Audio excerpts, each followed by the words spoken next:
We're also going to, I believe that folks can enable this on the recording on their own, but we're going to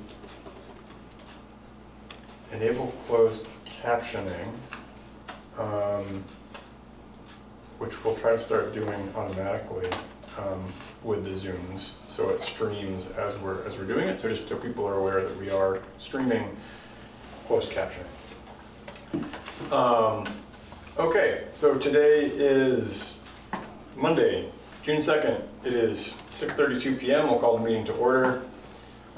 First order of business is to review and make any changes to the agenda. I have two changes. One is just a formatting tweak. So item A under new business should be item B under old business. That wasn't moved from new to old, so just sequencing still stays the same, but just it's technically item B under old business. And then we're going to add an item under F. This just came in. It's the outside consumption permit for Omasaki. So they have their license. It's just the outside consumption permit. Any other changes to be made to the agenda? Is that, do they go by omakase? I believe so. That's what Liz listed it as. For some reason, I thought they had a different. Wasn't it like full bellies or something? Or Mindful bellies? Okay, so we'll do omakase, aka mindful bellies. Or DBA? DBA mindful. Well, actually, I think it's mindful bellies DBA omakase. Yeah, okay. Yeah, all right. All right, so that's the only other item added. Any other changes to the agenda? All right, hearing none, we will move on to the approval of the May 19th minutes. Is there a motion to approve the minutes of the May 19th regular meeting as written? I'll make a motion to approve the minutes of the May 19th regular meeting. Thanks, Leanne. Is there a second? A second. Thanks, Dan. Any further discussion? Hearing none, all those in favor of approving the May 19th minutes as written, please signify by saying aye or raising your hand. Aye. Any opposed? Any abstentions? Motion carries and you've approved the May 19th minutes. Next is the May 30th special meeting minutes. Is there a motion to approve the minutes as written? And just as another reminder, a copy of those is beside you in hard copy. If you want to take a second and read that real quick. I don't know if they've been posted, but they were completed today and Friday and will be posted shortly. I'm just reviewing it really quick. Yep, take your time, no rush.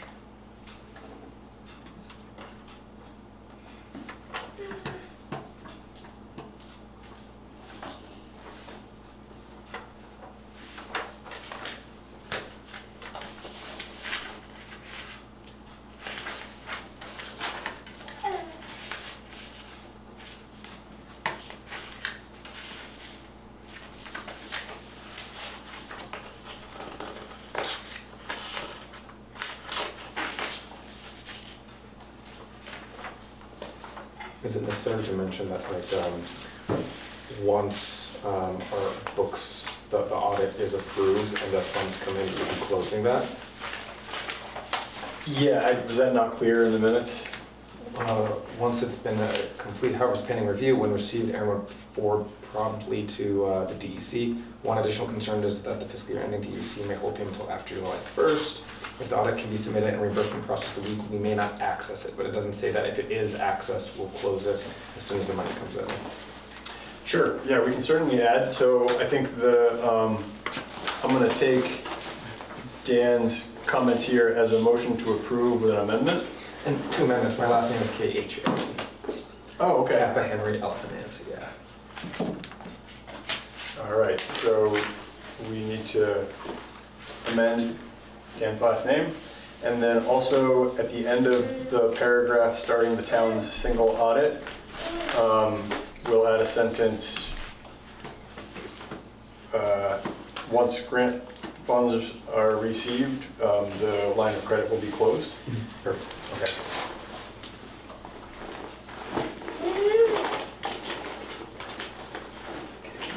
All right, is there a second on the motion to approve as amended?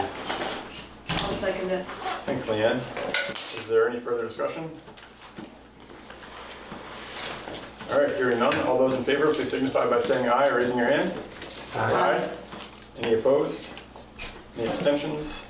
All right, motion carries. One abstention from Suzanne. Wait, yeah, I'm just trying to get this final language. Yep. It's that sentence, that amended sentence goes at the end of that big first paragraph. We'll add one sentence to the end of the first paragraph. Okay. It just says, once grant funds I are got that received, the part. line of credit will be closed. First paragraph.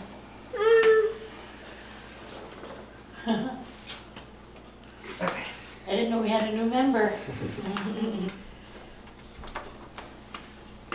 All right, cool. Great. And just so approved, 3 with 1 abstaining. And just so if folks didn't hear it, Mark is trying to get hay in, so that's why he is not here right now. It's gonna start raining again. And if folks do hear any weird squeaks or grunts, it's because my 18-month-old is on my back. I'm also realizing that the closed captioning text that's coming up with Zoom is not entirely accurate, so take it with a grain of salt, and hopefully it gets the message across. But we're trying this now as a standard practice. All right, next up is Public Works. Wait, did we get a second on that last motion? Yep, Leanne seconded. Okay, thank you. Yep. And then it was approved 3 with 1 abstaining. Yeah, gotcha. Yep. Sorry. Nope, no problem. All right, moving on to Public Works. So quick update here around the municipal wastewater project. We're still working on easement responses and following up with questions. We've only got maybe a dozen people that we have not heard anything from yet, at least half of whom we've spoken to outside of this. So as far as response rates go, we're doing pretty well. The next step is to follow up with individuals with questions, including site visits. Those we cannot execute on or start doing until the engineering service agreement amendment number 12 is adopted. That we're waiting on concurrence with the Department of Environmental Conservation. As a matter of process, as a reminder, when these ESA agreements come in, we pass them off to DEC to review against their criteria around their engineering curves for standard and non-standard work, essentially look at it and say, this is legit, we understand what this is, we agree with the scope of work. After that, we then sign them, because without having that concurrence, we are not assured of reimbursement. So I'm hoping that we'll have the ESA agreement back this week.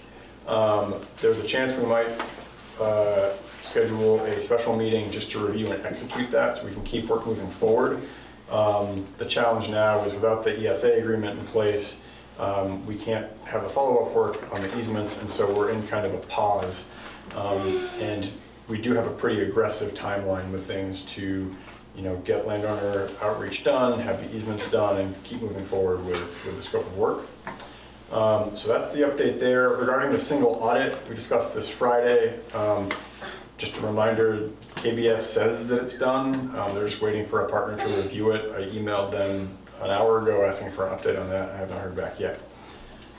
So that's the update on the municipal wastewater project. Any questions from board members on that? All right. Next up is the streetscape project. So we're joined by Bethany this evening. We're at kind of an inflection point with next steps and what to do here. As folks remember, we have a transportation alternatives grant, or a TAP grant through VTrans, through the state. That was for $400,000, $75,000 of which is match. Right? 300,000 in grant funds, 75,000 local match. That's right. 300,000 in grant funds. So it's 375 total, but 300,000 are grant funds. For some reason I had 325 down here, but I'm conflating the. Let's just keep increasing it. Yeah, right? Keep saying off. All the money. We've worked, using that money, we've worked through to get to the point where we have the preliminary engineering design done. We're still waiting for, I believe, final feedback on the design from V-Trans. Right, we haven't received that yet. Yeah, two things. Well, we have the categorical exclusion, so some federal permitting clearance that we're waiting for. But then our engineers have been trying to work a little bit ahead, and they have submitted preliminary design, 60% designs.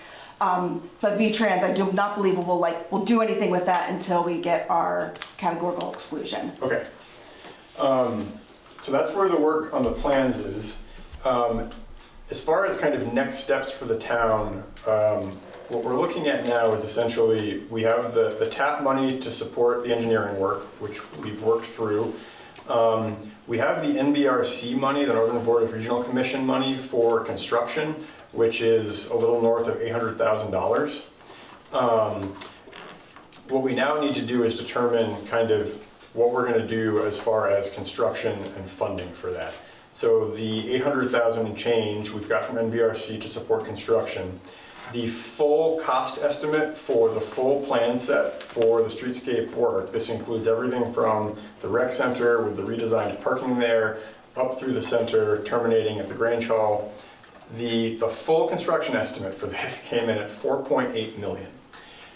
We knew it was going to be high. That's higher than I think we had expected. I guess. We've vetted that through the engineers as to what's going on, and the numbers they have, while they're high, the things in there make sense. So the next step for the town is to determine what do we do, how do we proceed into construction, what does that look like? And so that's kind of what we wanted to discuss tonight, to lay out kind of what the options are here.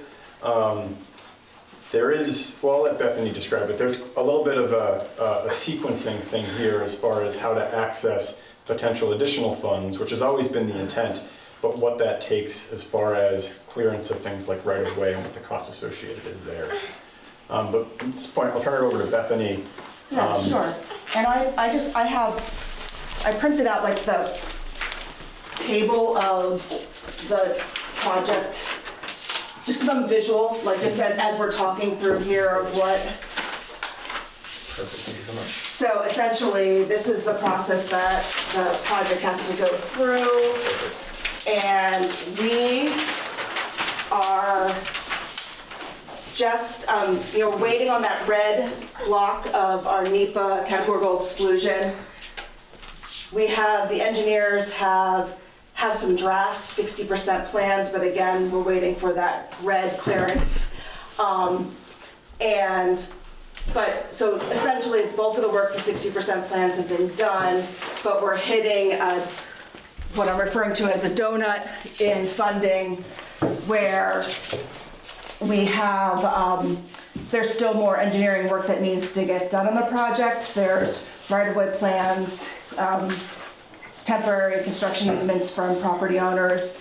Then there's final plans, construction documents. So there's still engineering work to be done, but you're just about out of the TAP funds, the V-Trans grants funds. And we're at the 60% plan development is where we are in this? Yes, yeah, roughly, again, but we haven't gotten that red, the NEPA clearance isn't official, but all the work has been done, and the engineers have submitted everything, so that's just been a waiting game, and we've been told any day now. Yep. So looking at, you have construction funds for a piece of the project from where the sidewalk ends now and extending it to the rec center. You have the $800,000 and change that Charlie mentioned, and that requires the town to bring just over $300,000 to match that, to be able to use that. Is it 300 or is it 220? I thought it was. What I've pulled from and I can verify these, what I pulled from your contract is $807,000 in grant funds and then $300,776 in local match. Okay, I'll have to check my numbers. I thought it was 817 with 220 in match. But either way, you get the idea, right? So what the question is coming to though is, well, one, you have a sizable, deficit for lack of a better word, to construct the entire thing at this time. And then also there's additional engineering work to do, and that you have a contract with Hoyle and Tanner to do that work, but you don't have grant funds to pay them for that additional 200-some thousand. So kind of like wanting to just bring this up and then get your thoughts on, okay, what's the best approach? Is it slow down pause the project and refocus on securing more engineering funds and construction funds to finish the entire project? Do you focus on, phasing the project and just constructing the first, the part that you have construction funds, which would still require the town to identify, where you're gonna get additional design funds to get the project ready for that? And what am I missing, Charlie? Yeah, no, I think it's one of these, there's a few things, right? So one is we need to figure out how we can secure the remainder of the funds for engineering and design to get us to that point of construction. There's some questions around the possibility of sequencing. So as Bethany said, we could break this into a phase 1 and phase 2 and do everything kind of from, say, like where the sidewalk ends, or west of River Street down through the rec center as a phase 1, and then do phase 2 when we can secure the funds. The challenge there is that it would mean essentially doing the construction and then stopping, which reduces the efficiency of the work, increases the overall cost long-term due to mobilization and things like that. If we want to do the whole construction in one shot, we need to go out and secure the money for that construction, which is possible. However, some of the primary funding sources we've been looking at going to for that, such as the bike and ped program, we can't actually apply for that until we've cleared right-of-way. So the funds are there to go after, but we can't get them until we clear right-of-way. Right-of-way is, as you see here, kind of a next step that we're getting into, that we have to do as far as the planning, engineering, and design. And the bike and ped program, like how large are those grants usually, or can they be?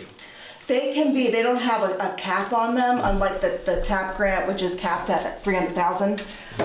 They can be larger. I've seen awards such as 1 million, 1.2 million.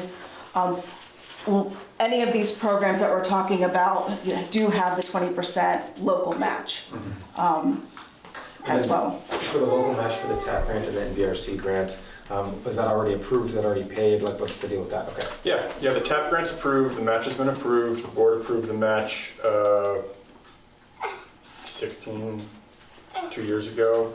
I don't remember at this point. And the match is coming from the town ARPA allocation. Yeah. So the money that the town received, which we put into a reserve fund, it's the ARPA reserve fund. Awesome. So we're at a point now basically where we're kind of pausing things in place until we can figure out how to finance these next steps. Part of that is going to be trying to figure out where more money for this last scope of engineering and design work can come from to get us to a point where we could go to bike ped. Another question for the board is this idea of sequencing.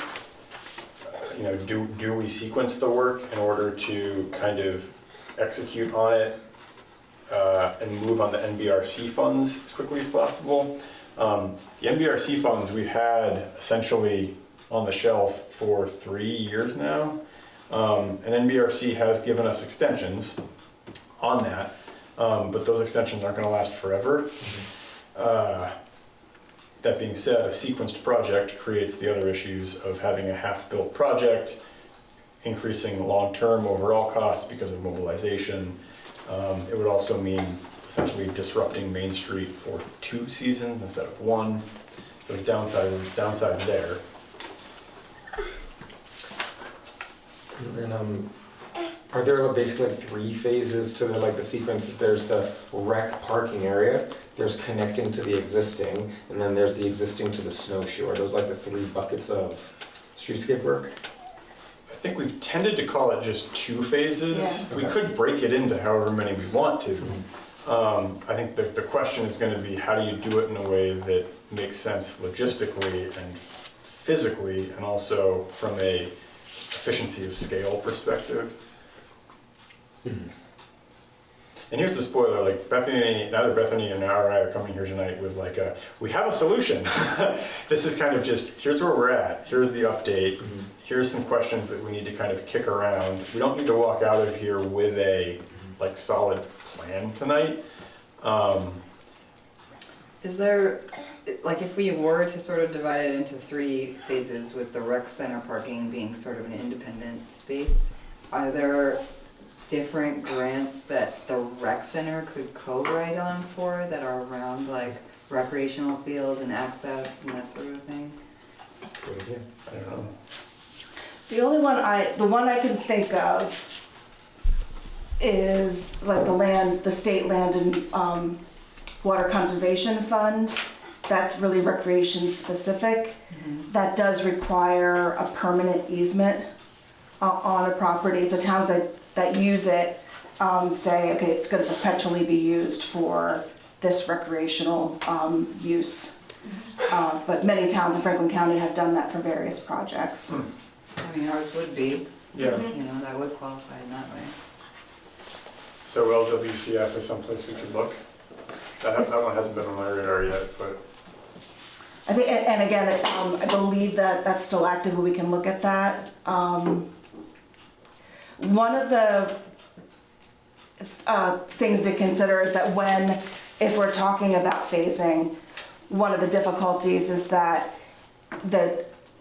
for Northern Border, they will want to see, they don't want to just pay for a parking lot or just one small piece. Like, they want to see what their funding is providing that connection from the village center to the rec center. That was the whole purpose of the grant. So, because the engineers were really like trying to think outside the box of like, can we just use the Northern Border grant to do the retaining wall that's needed in order to, shift and create space around that curve in order to build the sidewalk. And it's like, no, we really can't just use it for that. It has to be The whole complete, or not complete, but like, making that logical connection. okay. And so all the work to date has been funded by the TAP grant, right? That's $300K, Yep. of which about 272 has already been paid, which leaves like less than 20K left for engineering work. yeah, I think there's, Is there a sense of how much the remaining engineering work would cost? great question. I don't know if we got that number yet from Hoyle Tanner.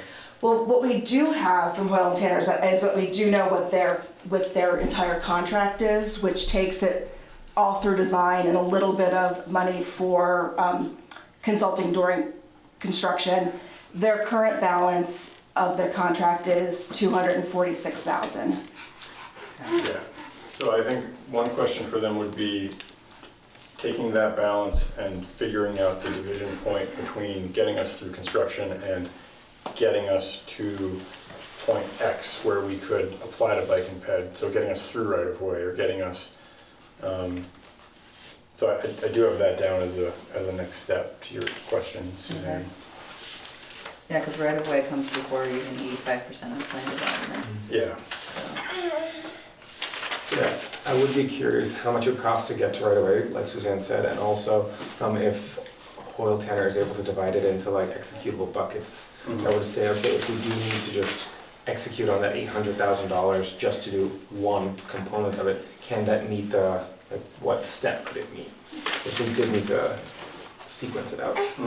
So based on, and I'm looking at their original proposal, that's cost proposal, that's part of their contract. Roughly their right-of-way task, which includes developing the right-of-way plans, working on landowner coordination, is about $46,000 in staff costs. Okay. On that wouldn't include some of your legal fees for working with the attorney to develop the easement docs, and any compensation that you are giving property owners. But in general, because the engineers have worked really, really hard to primarily be working for putting the sidewalk within the state right-of-way, there's going to be very little temporary easement or permanent easement for property owners. So the values of those easements are relatively low. That's one positive. Does that make sense? So like the easements we're looking at for the wastewater project are permanent easements, whereas these would be temporary ones that would just be to allow for construction, and then they would essentially be extinguished. Yeah. And then in terms of researching or finding out other pools of capital, is that something that Hoyle Tanner has a team for? Is someone sort of doing the research for us and like finding places, or is that something that we just need to get onto Google and start Googling? It's a good question. Hoyle Tanner had an individual that was working with us when we first started this. I can't remember her name. That was her wheelhouse. And I can't remember. She hasn't been part of the team in quite a while, but I can certainly ask them.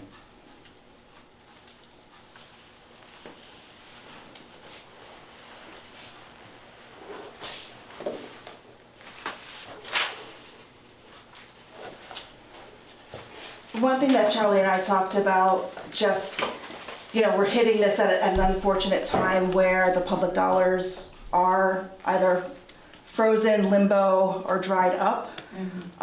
So probably looking at another 18 months before we know where some of these federal programs are going.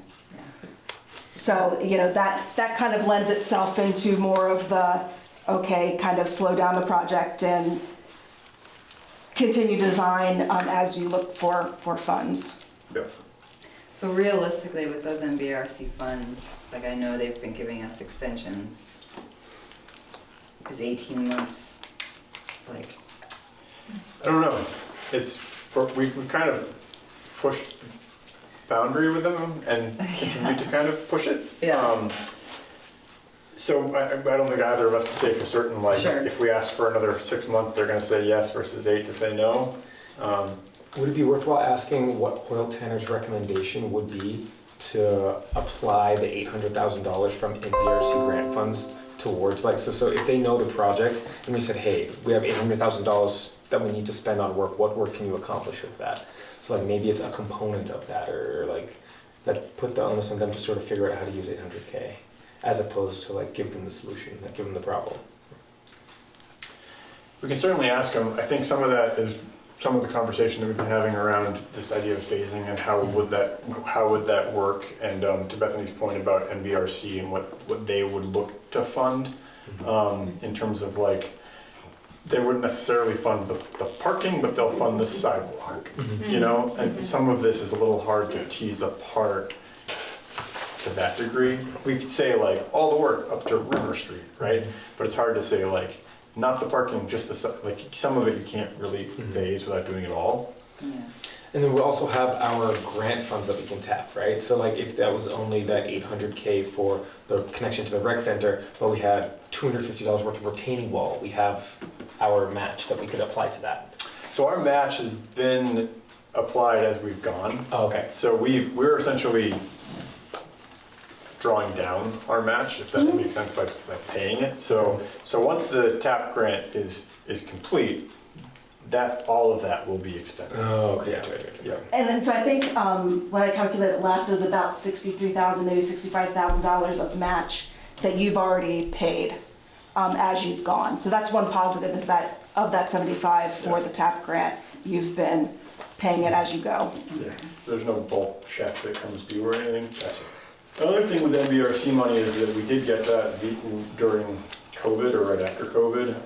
And so the one thing that is nice about our NBRC money that we do have is that it's only a 27% match as opposed to a 50% match. There was a match waiver.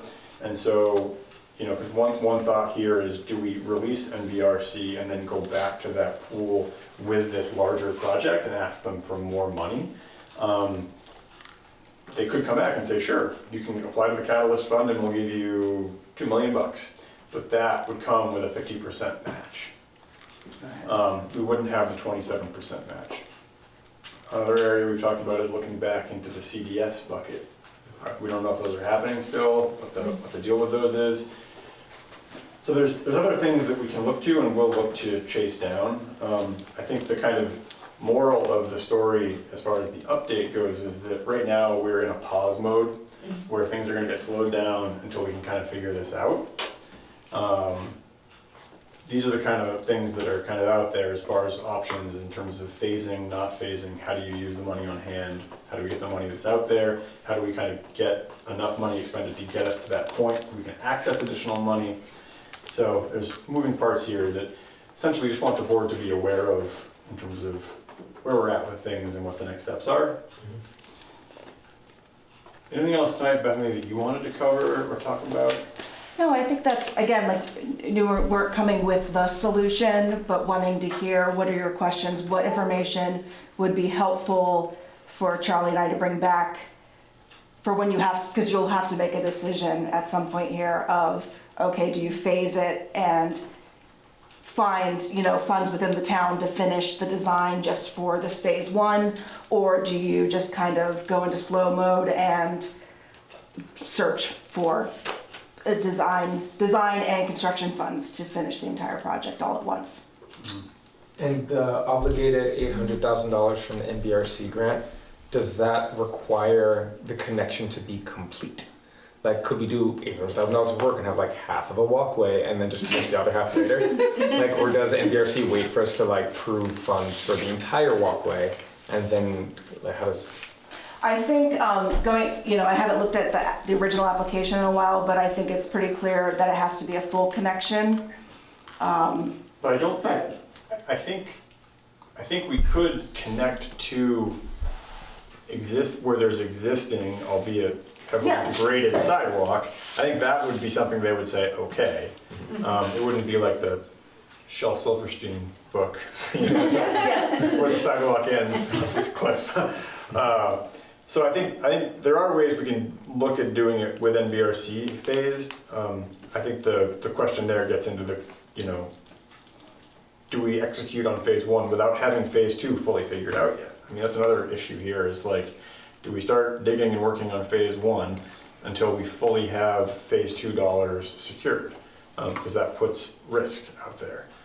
And the other things we mentioned again, this idea of scale, the economy of scale, mobilization, impact, et cetera, et cetera. Well, it sounds like kind of the priority is to find out how much it would cost to get us to right of way. And then, and if Montana still has a grant researcher on staff. Yeah, other ideas. Yep. And do you have the PDF of this that you could share for the meeting notes? Oh, sure, yeah. It's a V-Trans, and I'll do it before I leave because I won't remember. Any other questions? No. Okay. Well, if questions do come up as you're thinking about this on the drive home, while you're making dinner, tomorrow, over the weekend, whatever, please reach out. Questions or ideas. Again, we'll chase down some of the stuff we've talked about. We'll keep trying to figure out alternatives for funding and timelines. But again, the hope tonight was just to kind of update folks on where we're at, let folks know the kind of decision points that are going to be coming and what we're looking at. Can TAP grant money be used for scratch-off tickets? No, I'm just kidding. Yeah. No. Can I ask a question? Sure, yeah. Okay, I got 3 of them actually. Why did you put 2 things going on here with the wastewater and the streetscape? That's a lot It at is. once. Yeah. As I've been watching with wastewater now, the streetscape's way worse than wastewater. I'm sorry, I gave you a fight with the wastewater, but the streetscape is, I don't care whether you have it or not, so it's no big deal, but it's a lot for you guys to find out where the money is. Yeah. And is it gonna affect the taxpayers? That's one question. And the easements, yes, I know you said temporary easements, but you're already going around town right now with easements for the wastewater. Yeah. I mean, I felt bad when I had to did my petitions. I felt bad going back the second time, so I just want to know how you're gonna do this with another easement coming up. you Yeah, know? understood. You know, Yeah, and the money, you still got the 1% tax that never went away, even though we didn't want it at all, but you got it on town meeting day, but you're still collecting it until November. There is a way to get the money too, so that was my idea, that's my Yeah. questions. yeah, no, I think big picture, the why is, again, going all the way back to that community visioning process. These were the two things the community came forward with as priorities, and so the board decided we will move down that train and figure it out as we go, and that's what we've been doing. I mean, yeah, does it, in retrospect, like, if you had been like, hey, 4 years from now, you'll have 2 multi-million-dollar projects you're trying to manage. I mean, like, yeah, is there a bit of like, what a dumbass for saying yes? You know, Yes. the economy right now with Yeah. what's ever going on with the government, I care less, but Yep. it's making it hard on a lot of people. Yeah, And everybody's feeling the pinch. And now you guys are yeah. doing these 2 big projects, Yeah. so. Yeah, and I think, like we've done from the get-go, we've looked at the money available, we've looked at the guardrails that the voters have put up around tax revenue, and we've tried to figure it out. I mean, go ahead. Well, one component of it, if I'm not mistaken, is that wastewater was going to disrupt Main Street anyways. So if all of this disruption was going to happen, why not put in a sidewalk when it's done? Like is there stacked benefit instead of 2 separate things? And obviously that isn't how it materialized. And I think circumstances changed along the way. But if we basically putting in wastewater, we do an awful lot of digging, then does it make sense to just put back degraded infrastructure on top, or is that an opportunity for Enosburg improvement? did it. Enosburg's Main Street has been every year, so. Yeah. No, it's all trade-offs and choices, right? And I do think that, I don't want to speak for the entire board, but I think one thing that we have kept front of mind is, to your point around, the impact of property taxes, and we've said, as far as the wastewater project goes, we've heard it loud and clear, like none of that's going to come from property tax revenue.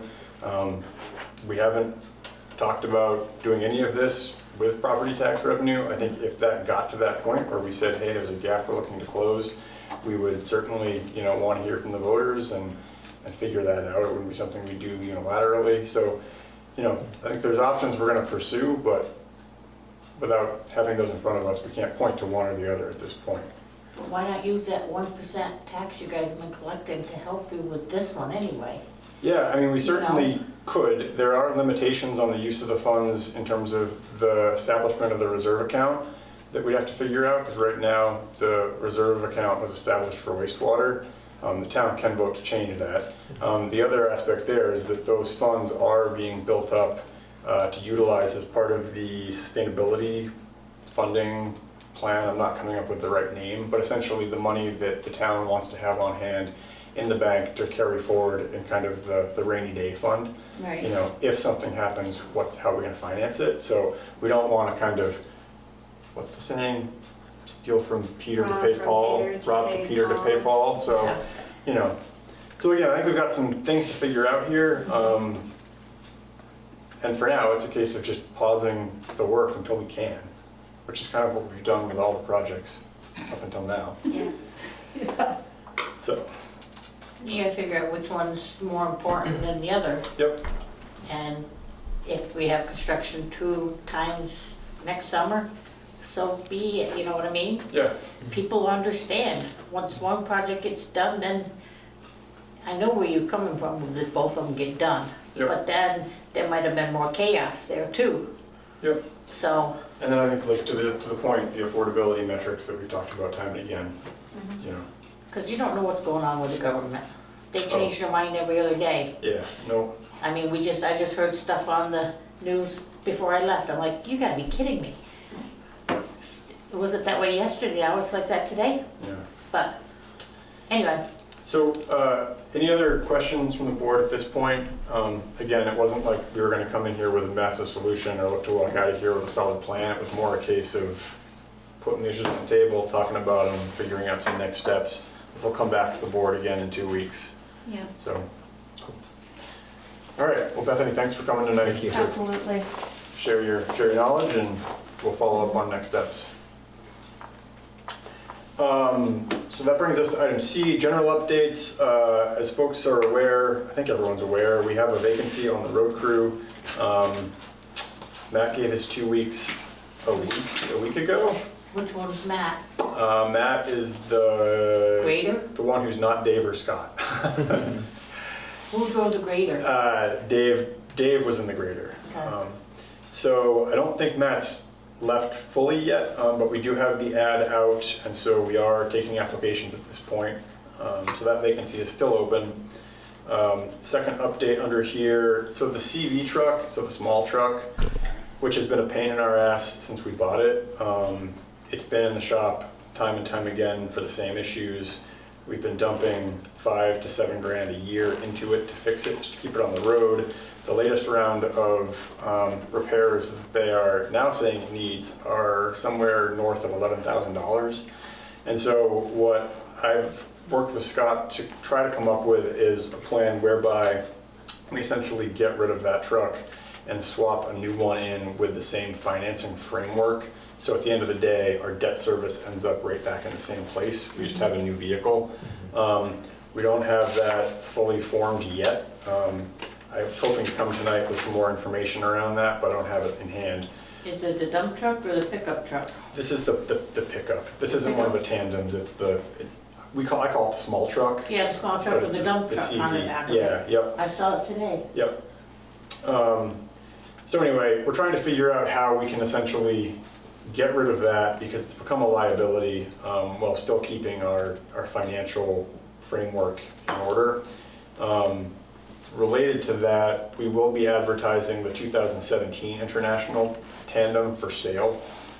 So that's the one that essentially has been idle since the stuff went on with it.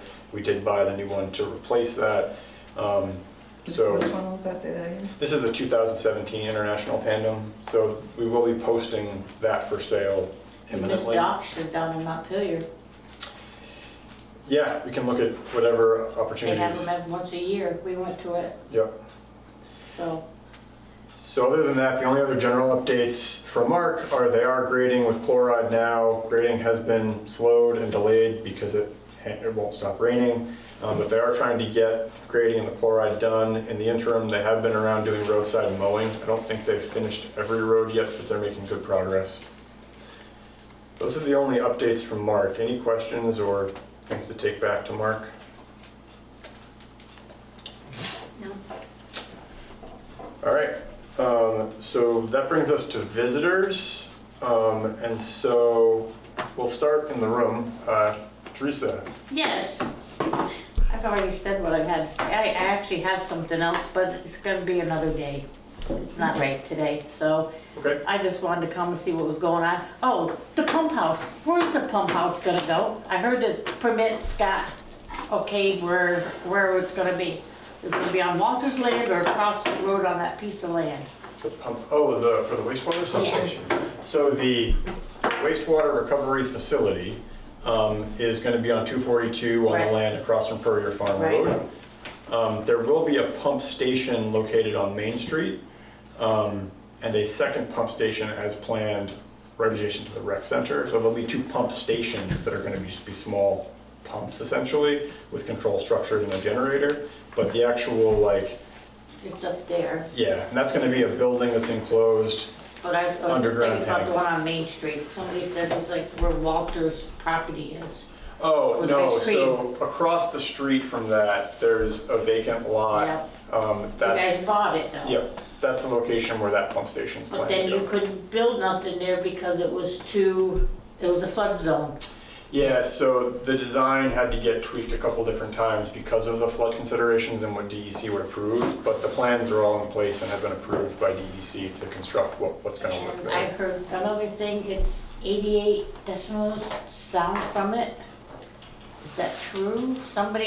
I heard this through somebody. I hear a lot of things, so I figured I'd come right here and get my information. Yeah, But no, it's gonna be like 85% noise instead of, you know what I mean? Yeah, How no. they rate the noise. no, somebody did ask me that a month ago, We did talk to the engineers about it. Because I could hear it at my house if it was 85. Yeah, it's not gonna be 85 decibels. Let me see if I can quickly pull up the.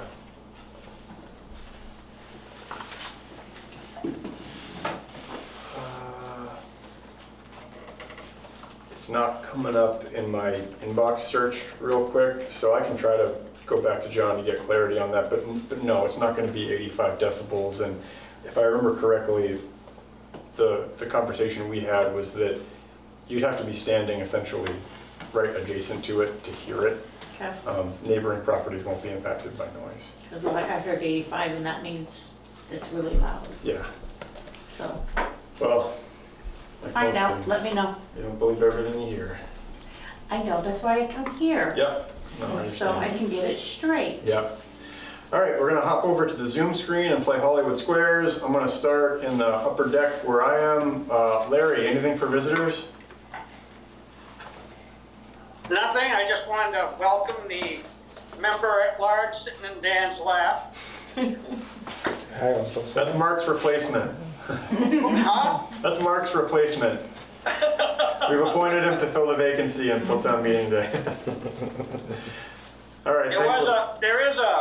There was some activity up on the Gable Road, not too far above Lutz's, that Mark may want to take a look at. Yep, I believe there's a driveway permit that's been reviewed by Scott and signed off on. We just need Mark to sign off on it and the board to execute it, but the permit's in hand and it's been, reviewed and okayed by Scott, if it's the driveway Okay. permit. Yep. Thanks, Larry. Thanks, Larry. I'm gonna drop down next. We're gonna go to Amy.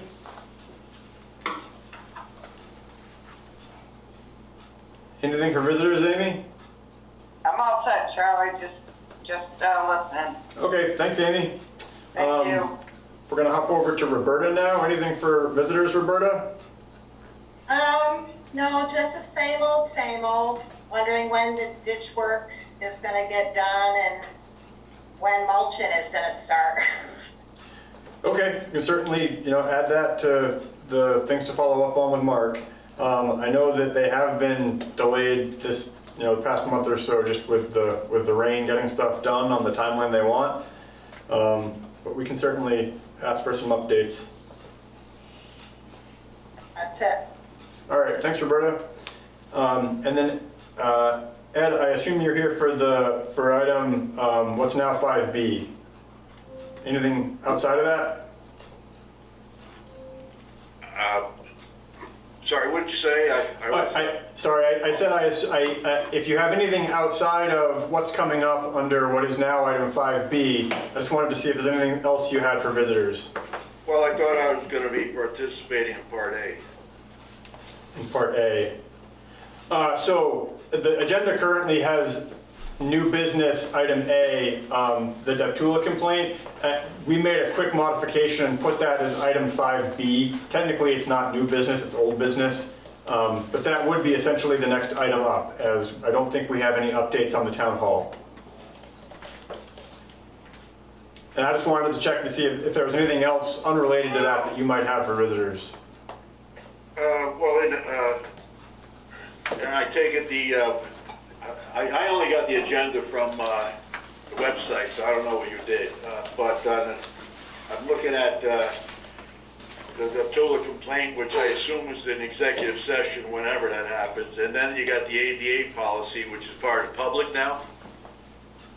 The ADA policy and training, that's just related to general updates on some of the policy updates and kind of work that we've talked about via email. That wasn't necessarily going to be discussed in executive session or tied to anything specific. It was more just a separate update on the... I'm sorry, I didn't make myself clear. Let me see if I understand why I'm here.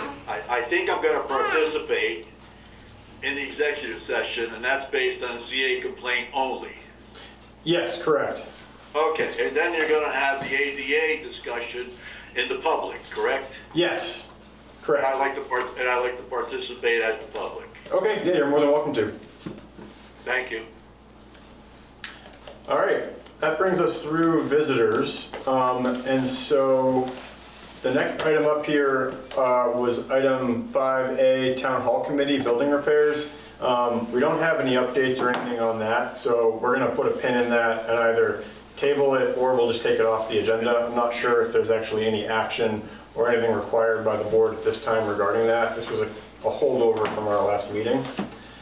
And so that brings us up next to Mr. DePula's complaint.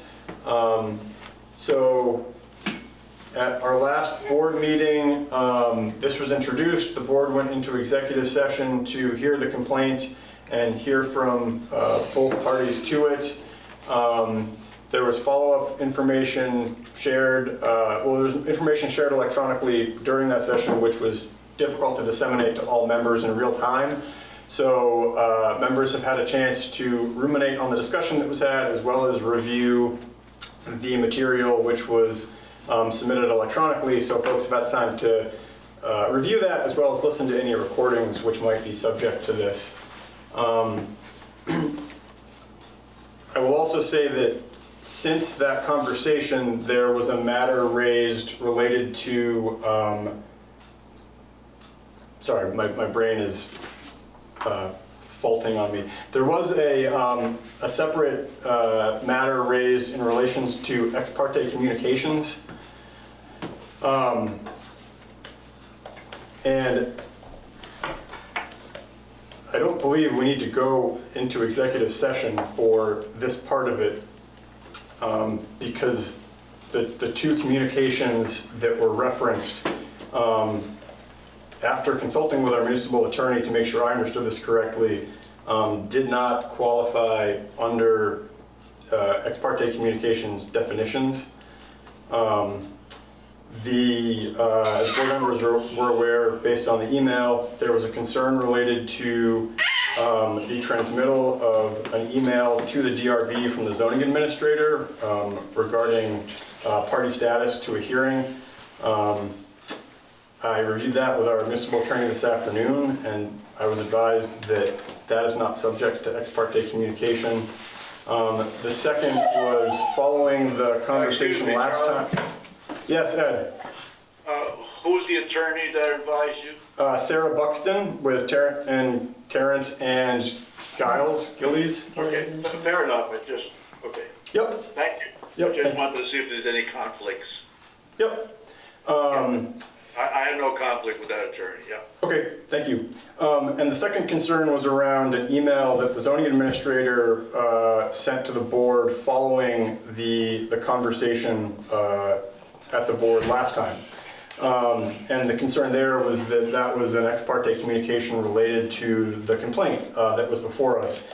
And so ex parte communications, come into play under Title 24, which is the Municipal Administrative Procedures Act.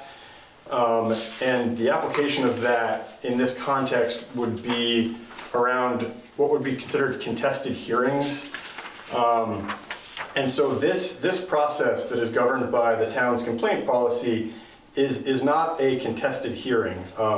This, as it was designed or written back when it was first adopted, I don't have a date here, it's an opportunity for an individual to be heard. It is not a formal hearing as would be described under Title 24. The policy itself says under Section 3, Item 3, this policy does not apply to any issues governed by state or federal statutes. So again, because it's not what would be defined as a contested hearing, as defined in and as described in the Municipal Administrative Procedures Act, section of Title 24, there would be no central opportunity for ex parte communications, because that would not come into play here.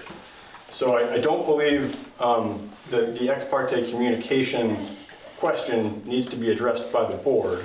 Charlie, the attorney give you the section, 24 VSA is the statute, but... Yes. Well, what is the section? So 24 VSA, Title 24, Section 1201 is definitions. That's where contested hearing would be defined. Section 1202 is the application. So the application of those definitions, this chapter shall be used by local boards conducting contested hearings where required by law, et cetera, et cetera. There is a note here that local determinations to use this chapter, unless otherwise provided by law, shall be made by majority vote for those voting at a duly warned special or annual municipal meeting, and may be made on behalf of the municipality by the legislative body. So the town could certainly opt to amend its complaint policy to make it subject to Chapter 36, Section 1202, but as it stands right now, the way that we interpret it, it is not.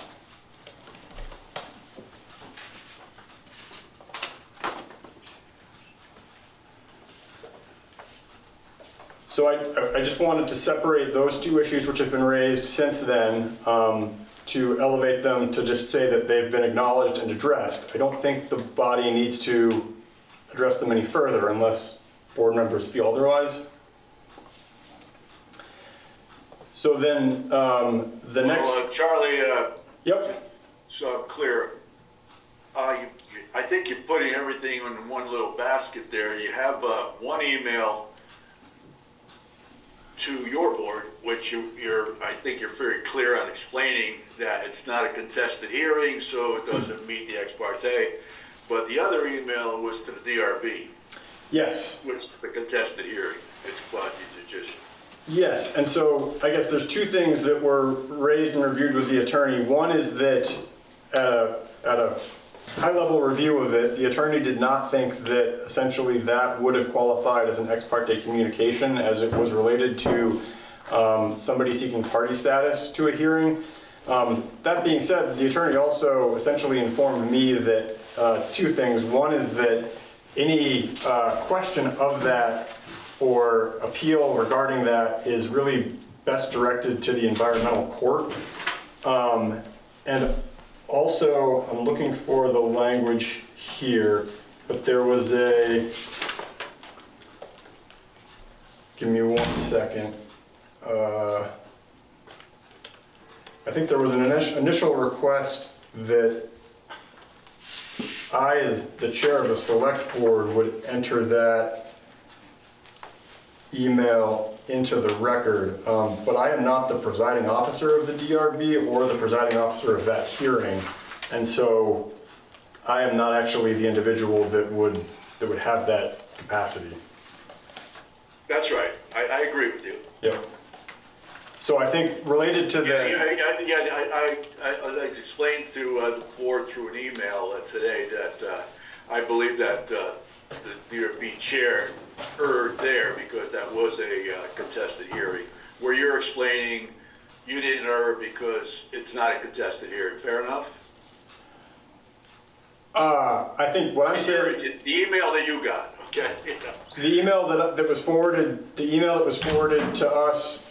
Yeah. That was the March email that was sent to. No, I'm talking about the one you just got a week ago. Yes, so that one, I think the determination that we've made is that it is not a contested hearing and therefore ex parte communication. I understand. Yes. I understand. Yeah. That's fair enough. Yep. We'll leave it for the environmental board. Thank you, sir. Okay, thank you, Ed.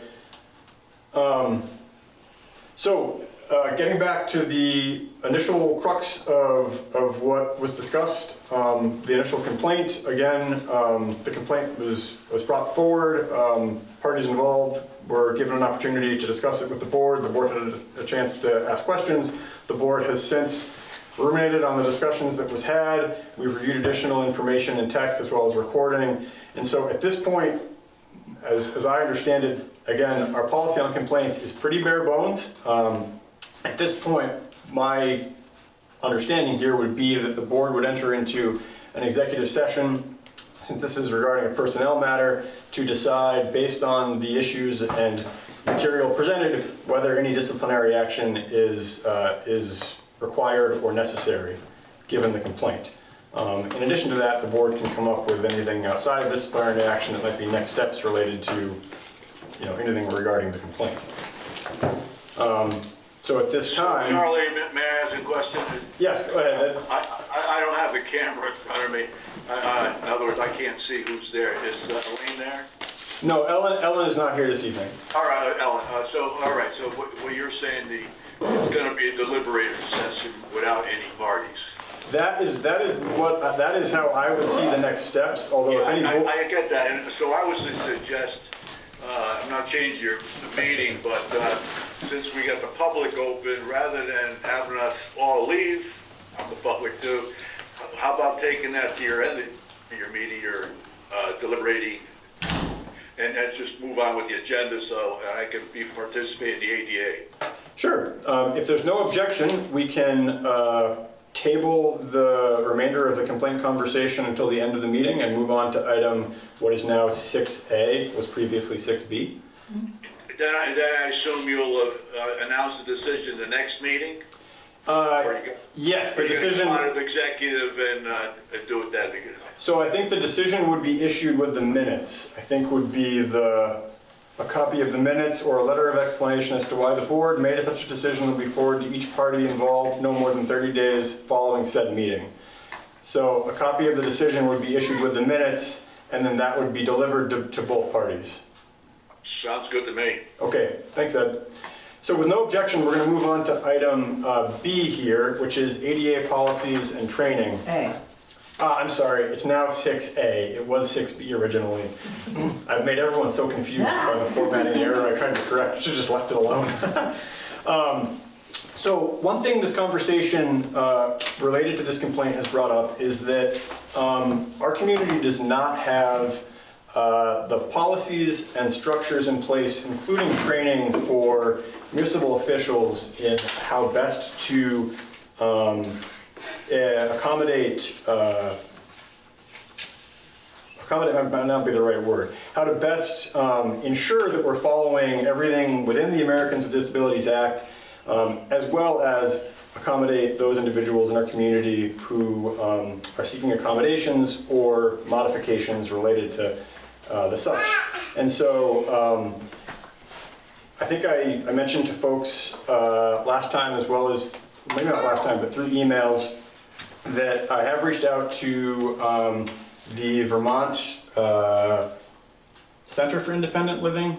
I may not have that name right now, but Sarah Lunderville, who is their executive director, who I've worked with in the past, who is a statewide authority on individual with disabilities and essentially looking at compliance and policy and accommodations. I've tapped her and one of her associates to help work with the community to look at all of our policies, essentially to do an I hate using the word audit, but to do an audit of what we have on the books for policies that are in place or that are lacking, so that we can get all of our policies up to where we want them to be, related to ADA policy. And then as a follow-on to that, the hope is to have a training for municipal officials on how to essentially execute those policies and ensure that they are met through all of the work that we do. We don't have a framework with Sarah and her colleague yet. We're still kind of coming up with what that looks like, potential cost, for what they would charge to assist the community. So that is kind of pending. Mr. Deptula has forwarded an email just today with a number of points around policy as he's familiar with it. At this point, if there's no objection, what I might do is just give Ed an opportunity to speak to the email he wrote around ADA accommodation policy. Can you just, before you do, Sarah, what organization did she work Yes, for? it's Sarah Lunderville, and she is with, let me just double check this. She's the executive director of the Vermont Center for Independent Living. Thank you. All right, so Ed, I'd like to give you an opportunity now to speak to your email or any other kind of recommendations or points of wisdom as the town moves forward with this. Well, one thing I heard you say is that you're looking to somehow have a policy to accommodate the whole ADA, and that's not what I brought to your attention. First of all, just generally, I want to tell you the ADA is a very large federal law, broken into 3 titles, and this was back in 1990, and then in 2008 it was amended, so you have even more law. And Title I really focuses on employees, and of course you understand that there's plenty of employee law protecting them as a class. And then under Title II, that's where it's generally protecting anybody to have access to government services that's ADA qualified. Okay, we can get into that if you want to ask that question. And then Title III goes into even things like what is the reasonable font on your computer screen on your website, and advertise. It's too complicated. What I brought to your attention is my own experience, where I would call the town clerk asking for some kind of accommodation, and I could give you one illustration where I couldn't really walk into the building, and the town clerk met me at the disabled parking site and notarized my paper there. That's an accommodation. That's not modifying the building or. Now, of course, you can have other accommodations where I was giving an oral argument once at the Supreme Court, but they're really strict on, keep it to 5 minutes or 15 minutes. So I got an accommodation for them to put it all under Microsoft Robot, which is great because you can actually write up what you want to say succinctly, and then let the robot speak when you're ready to turn them on and off. And it was interesting because when I was watching the Supreme Court, the Chief Justice and all that stuff, enjoyed it. And he's looking up here just listening because you didn't have a human being stuttering and, forgetting what he's saying. Especially, and the lawyers do it all the time, but especially if you're pro se, So I mentioned to even the justice at that time, I said, maybe you should do this a little bit broader than just an ADA accommodation, okay? So what I can tell you in experience, when you have to ask anybody for an accommodation, you really don't want to, because, their next question is, well, why do you deserve it? Or they might ask it. Well, there are reasonable questions, but it's not reasonable for them to say, well, I need a doctor's letter right away and all that stuff. Because if you're rolled up in a wheelchair and you're told, look, I need a little help here, that don't mean they have to supply you personnel, but maybe it's a ramp or something. That's a modification, right? There have been cases that I read, and one of them was a criminal case where the guy just couldn't get to the second floor of the courthouse, so what do they call it? The police that they have in the court, I just don't remember what they term them as, Nowadays they have, a sheriff watching here, but they had, a court officer. They carried him up the stairs. Well, that court got sued for that because he didn't want that. That wasn't accommodated. He was embarrassed about it, etc. So you got to understand, embarrassment and what to ask, and just get it done. And you can see in that series of emails I sent you, nobody really knew what they were doing, and they were fielding it. The clerk would give it to one person, and I never even got an answer. And now it could be, it's still an issue, because then it compromises your due process rights, your 14th Amendment rights, and et cetera, et cetera. That's where it leads to. And then of course, some people, wind up getting sued over it. And we've got one here for a town, which is really interesting. I can send you the case, give you some guidelines.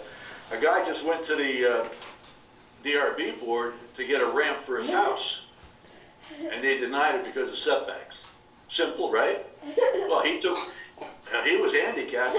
He took it to the Human Rights Commission, and they took the case. As a matter of fact, whether the town had zoning rights or what, it came under the ADA, and I don't know, I'm not sure if he was asking for an accommodation there. He was just asking for a zoning permit and a variance, right? Which is a whole different thing. But still, the town had to put up with it, and the town defended themselves and said, look, we got the zoning behind us, and we denied it because of that. And the Supreme Court of Vermont said, well, yeah, but the party was the guy he denied it to, but the Human Rights Commission that's suing the town is not a party. You get it? You see the way that flipped? You know, so we were not talking about zoning anymore, but it started as a zoning thing, you know, so he was asking in a form, a very, very, you know, confused form, some kind of accommodation, but that, you know, that's different, you know. He can ask for a modification to a building if it's a public building, but, you know, that's a crazy thing, but here's a Vermont town being sued because of it, so I was looking up, what could be the problems. So what you really gotta do is, you know, have one person that understands it. I know the clerk is always sensitive about it, and she tries to field it. In other words, give it to the person that's going to provide the accommodation. Like in my case, I was asking for a simple accommodation. Rather than speaking, apply my testimony by paper, right? Simple enough. It doesn't compromise anybody, it doesn't cost anybody anything as an accommodation, but that got confused, totally, okay, totally. You know, so the other accommodation I needed, which was just a padded chair, so I wouldn't have to carry in, you know, pads and stuff like that. And that was no problem. They rolled out, you know, the clerk left a desk chair there. See, simple things, right?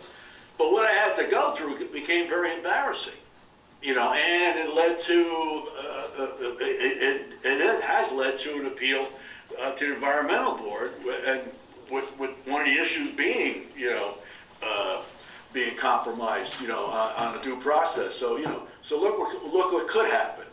That appeal could turn out that now it gets remanded or reversed, or, you know, whatever the jurisdiction of the environmental board does for a simple thing that I thought, okay? So when I looked around in the town, and I did ask, even before I asked for the accommodation, I asked the clerk, give me your policy so I can just follow that, you know? And she said, I don't know of one. She looked at it. I think I sent you that email. And so she declared, we don't have anything. So then I started looking around, and I mentioned to you before, the town has no disability policy. So I'm talking about the ADA, which is a certain type of classification, but discrimination for the disabled goes beyond the ADA, as everybody knows, okay? And then when it comes to somebody's medical background and stuff like that, you got to worry about the privacy, you know? So unless you get this into some kind of a strong policy, giving directions, you know? Yep. You know, and making it understood, you know?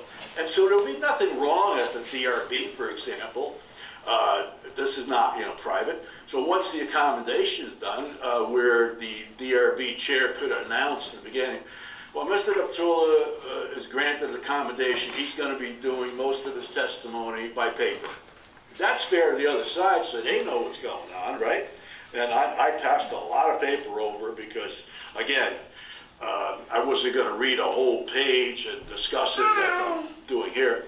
And my voice that night was just being cut right off, abrupt, you know, it was delayed. And I handed it over to one of the board members that was sitting right on my shoulder, you know, and that's the way I thought it was being handled, but it wasn't. So I don't think I have to add too much. So I did send you a lot of links to different towns that have different policies and stuff like that. Yep. And don't belabor yourself to try to comply with the whole ADA, because again, you know, it could be you know, something completely different than an accommodation. I'm just talking about, and brought to your attention, I was asking for an ADA-based accommodation to have access to the DRB hearing, okay? Now, I'll give you a couple more illustrations. Somebody might go to the court and they want some type of a hearing device because they're hearing impaired. Well, the court has to accommodate them, right? And that's for them to have access to the court, and whether it's a criminal or civil case or environmental case, just so they can hear, okay? You know, now, you know, and sometimes a court has to accommodate somebody with interpreters. That's a different thing, all right? You know, but the ADA looks at a simple thing. If anybody has an impairment, and it could be physical or mental, and he can't do something that the normal person can, it could be walking, you know, it could be hearing, etc. And, you know, and it's history with him. It just didn't happen because he went to the shooting range that day, you know, and he can't hear that day. That wouldn't be an ADA, okay? But you can have ADA situations like this because when I came to the meeting, you know, the hearing, the handicap parking was taken, and then I found out, you know, that the person was being treated, you know, for cancer. Actually, that would comply with the ADA, that somebody is dealing with some type of treatment, right? It's not permanent, you know, and it just came on, and it might have just last 3 months, so it doesn't have to be years ago. But he would be asking maybe for an ADA accommodation because, for example, he would want another maybe handicap parking space because he just can't make it to the building, okay? Short accommodation. That don't mean you need 2 permanent ADA because I don't know, you know, what the state is requiring, you know, for so many. It used to be, you know, 20 parking, you gotta have 1 ADA, but who knows, you know? I hope I made myself clear, but you know, I'll be glad to answer a couple of questions because this is important to me. So Yeah. I'm glad you're working on it. Yeah, no, and I appreciate your input here, Ed, because as it's apparent, you know, a lot of this is new ground for most, if not all of us. And so, you know, I think to what we've discussed, I think the next steps here are to draft, you know, a set of policies related to ADA specific, as you point out, to Title II around accommodation. And then, you know, not just having the policies in place, but also coming up with some sort of training so that individuals, municipal officials, essentially know what those policies are and know the processes related to them so that we can avoid issues in the future. So I think the next steps here are to work on getting these drafted.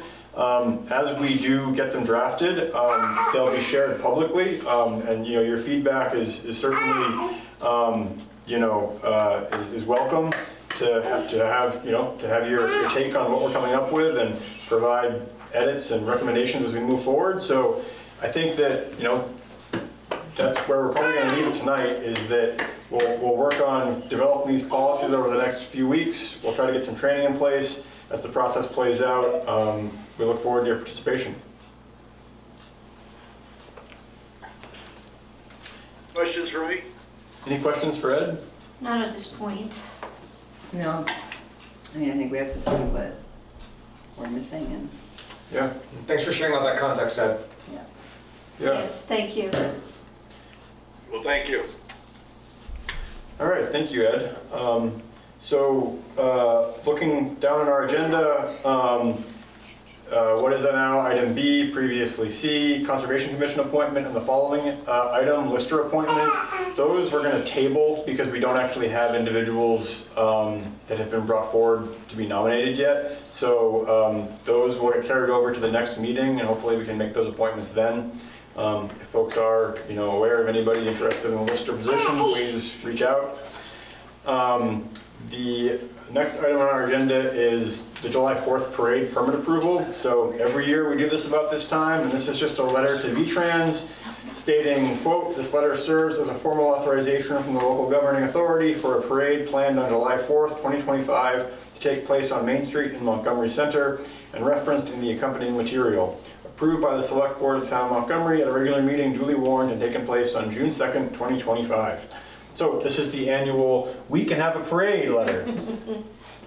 So what we're looking for tonight is a motion to authorize sending the parade authorizations to Kyle Carpenter, the V-Trans District 8 technician.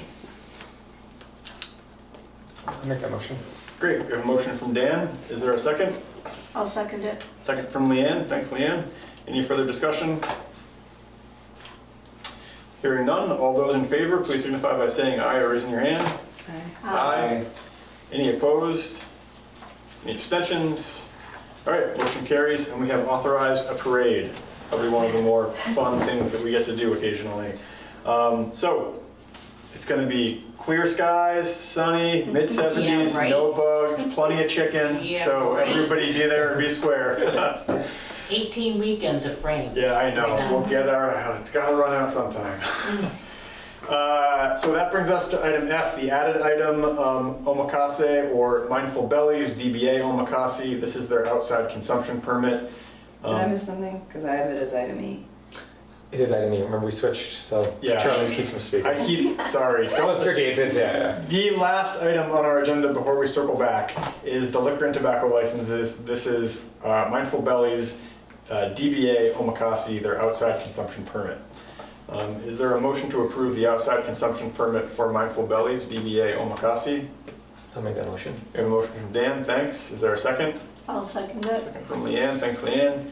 Any further discussion? What kind of restaurant is it? Omakase, they do Asian American fusion. Fusion. Sushi on Thursdays? Is it Thursday? Sundays. Sundays, Sundays. Yeah. Okay. Any further discussion? All right, hearing none, all those in favor, please signify by saying aye or raising your hand. Aye. Any opposed? Any abstentions? All right, motion carries, and we have approved the outside consumption permit for Mindful Bellies, DBA Omakase. So with that, we're gonna circle back to. And there's nothing for fleet permits? Nothing for fleet Okay. permits tonight, nope. So with that, we're gonna circle back to the Daptula complaint. And at this point, again, because we are discussing personnel matters, that does fall under VSA 313, which would authorize executive session. So is there a motion to go into executive session? I'll make a motion to go into executive session. Thanks, Leanne. Is there a second? One second. Second from Suzanne. Any discussion? All right, hearing none. All those in favor of entering into executive session, please signify by saying aye or raising your hand. Aye. Any opposed? Any abstentions? We have one abstention from Daniel. So with that, we're going to enter into executive session at 7:54 p.m. and I will now pause the recording. So now we would entertain a motion to exit executive session. Is there a motion? Motion to exit executive session. We have a motion from Suzanne to exit executive session. Is there a second? I'll second it. I have a second from Leanne. Thanks, Leanne. Is there any further discussion?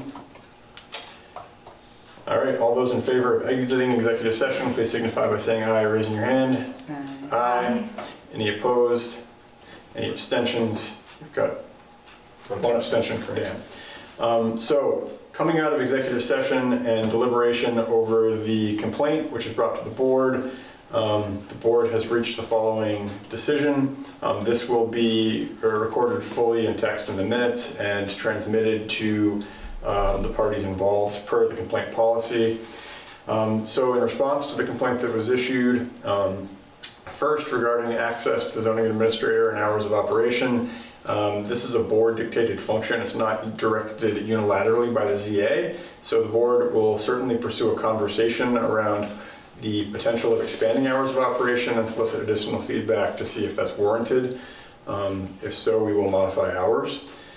Related to the specifics in the complaint around ADA accommodations, the board and the body has acknowledged that the municipality lacks the appropriate policies in place to avoid the issues that were brought up through this complaint. The board and the town is pursuing putting policies in place and training around ADA accommodations to avoid these issues in the future. Following on that, it's the opinion of the board that an employee cannot be held accountable for following a policy that does not exist and for which the employee has not been trained. If there were missteps by the employee related to this, it is not the opinion of the board that it is the employee's fault.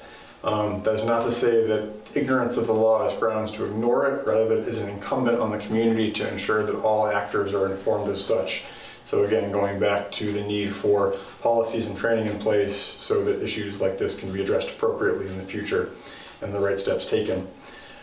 So upon review of the written record and recording, the board did not find that conduct by the individual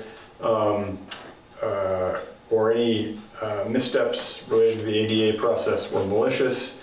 acknowledging that a side conversation which did occur during the DRB hearing was inappropriate, for which the employee has apologized. Therefore, it is the opinion of the board that no disciplinary action is warranted at this time. So that opinion will be included in the minutes of the meeting as required in the complaint policy. And that brings us through the discussion and issuance of the determination of the complaint. If there is no other business to be done by the board this evening, a motion to adjourn would be in order. I'll make a motion to adjourn. Thank you, Suzanne. Is there a second? Thanks, Daniel. Any further discussion? Hearing none, we'll vote. All those in favor of adjournment, please signify by saying aye or raising your hand. Aye. Any opposed? Any abstentions? Motion carries, and we stand in adjournment at 8:15 p.m. Can you pause it?